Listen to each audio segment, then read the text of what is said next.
মানুষের সাথে থাকুন, মানুষের পাশে থাকুন।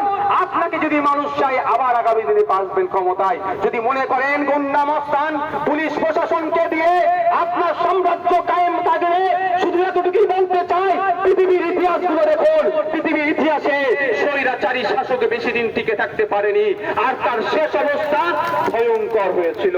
আমি এতটুকু কথা বলে আমি আপনাদের কাছ থেকে বিদায় নিচ্ছি, বক্তব্য শেষ করছি। আপনাদের বলবো যে আপনারা যারা এসেছেন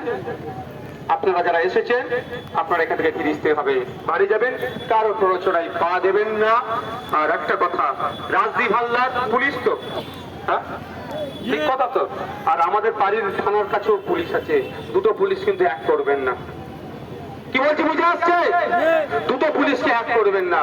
যারা আমাদের জন্য দিনরাত এক করে আমাদের দায়িত্ব নিচ্ছে, সেই পুলিশ প্রশাসনকে আমরা সর্বদা সম্মান করব, তাদেরকে আমরা মাথায় তুলে রাখবো, তাদেরকে আমরা সবসময় স্যালুট করব। আর যেই পুলিশ প্রশাসন ভাঙড় থেকে শুরু করে কলকাতা পুলিশ গেছে, এই ভাঙড় এই শওকত মোল্লার নাম বলছিল না, শওকত মোল্লার পাল্লায় পড়ে সবজিওয়ালাদের কাছ থেকে টাকা তুলছে।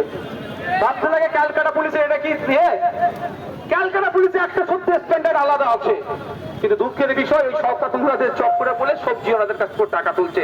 কেউ আগামী দিনে বন্ধ হবে, তাদেরকে ধিক্কার জানাই। কিন্তু যে পুলিশ দিন রাত এক করে আমাদেরকে জন্য ডিউটি করছে, তাদেরকে স্যালুট জানাই। আজকে বক্তব্য শেষ করছি, তাদের সাথে বন্ধুত্বপূর্ণ আচরণ আপনারা করবেন। সকলে ভালো থাকবেন, ধন্যবাদ।